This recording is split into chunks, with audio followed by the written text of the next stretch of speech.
Hey everyone, I'm Michaela Vernava with the all-new Toyota RAV4 Hybrid here at Fenway Park, home of the Boston Red Sox.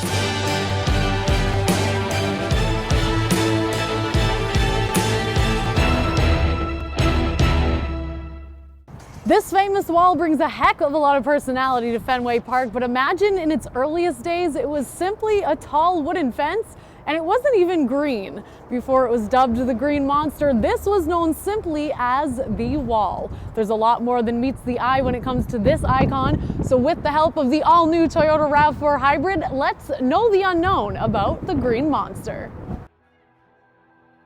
Walking inside the Green Monster we're so familiar with today feels a bit like walking into a fairy tale. It's raw, grungy, and cave-like, but at the same time alive with lore and illuminated by the slots in the wall through which head scorekeeper Christian Elias and his staff hang the scores during game time. It's just a unique perspective.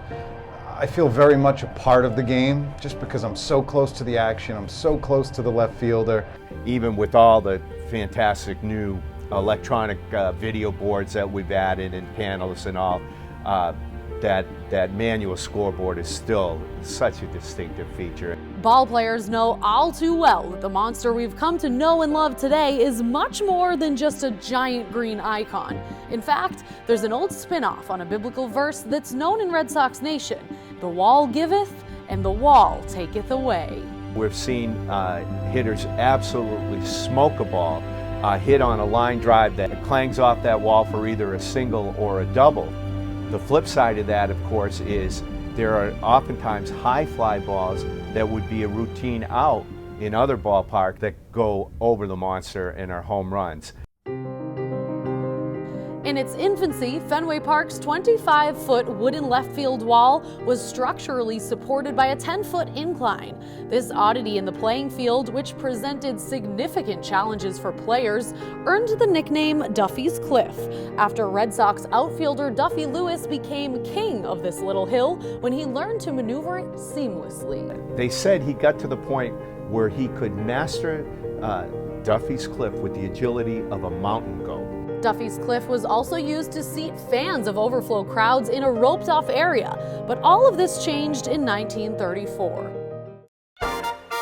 As part of a major project to renovate Fenway Park, new Red Sox owner Tom Yawkey decided to level the field, and it was then that the wall itself underwent its first major makeover. They built a 37-foot high wall. It was constructed of tin, and that became the distinct feature of Fenway Park. This was also the time that the wall acquired its most functional feature: baseball's first electronically operated scoreboard. As for its aesthetics, the tin and concrete structure was adorned with advertisements of all kinds. That is, until 1947. That was the year they added lights to Fenway Park, so there was the first night baseball in Fenway. But that was also when Yawkey painted the wall green, and hence the Green Monster.